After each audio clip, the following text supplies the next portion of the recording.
Tu as autant de bocage et autant de façons de gérer le bocage que tu as d'agriculteurs presque. Et nous, notre boulot, c'est un peu ça, c'est d'accompagner aussi la transformation du bocage. On est sur un projet de plantation de l'année dernière. On a planté tout le talus, toute la longueur, et on s'est arrêté à cette souche-là. Et tout le reste, c'est de la régénération naturelle qu'il y avait déjà sous les arbres qui ont été abattus, récoltés, quoi, parce qu'ils étaient arrivés à maturité. La régénération naturelle, c'est intéressant parce que c'est du plan local. Mais local, tu peux pas plus local. C'est-à-dire que c'est des glands et des châtaignes qui viennent des arbres qui ont poussé sur le talus ou dans les environs. Et du coup, ils sont adaptés au climat local, aux conditions de sol locales, à l'hydrométrie locale, enfin l'ensoleillement local, ils sont adaptés à ça.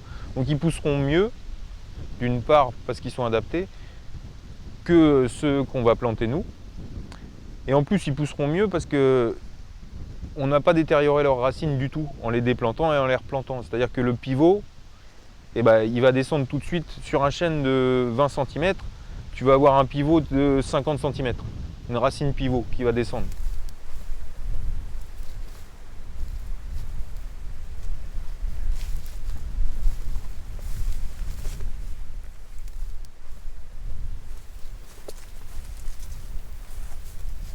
Tu as un endroit où peut s'infiltrer l'eau, quoi, au pied du talus.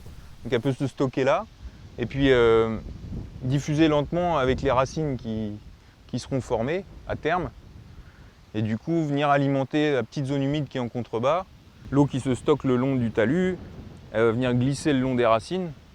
C'est le cas au mois de juin par exemple, quand tu as t'as un printemps un petit peu sec, puis des grosses pluies d'orage par-dessus.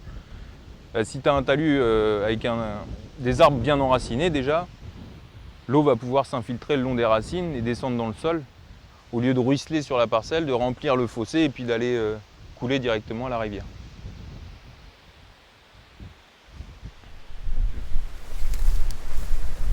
Un autre avantage de la haie, c'est l'effet brise-vent. Une haie, c'est un régulateur du climat à l'échelle locale. Elle apporte de la fraîcheur en été et protège du vent froid en hiver.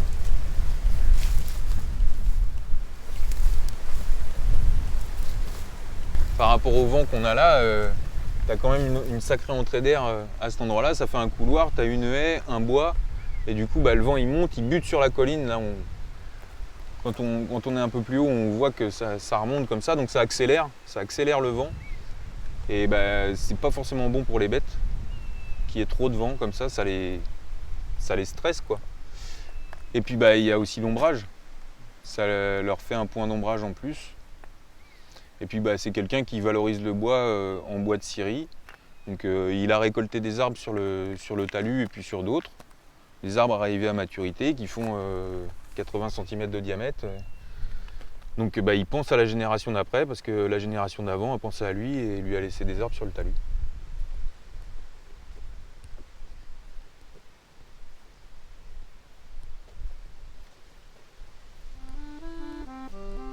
Tu as aussi toute une biodiversité qui habite dans les haies, des prédateurs qui vont limiter la prolifération des ravageurs et tous les pollinisateurs qui vont polliniser les cultures.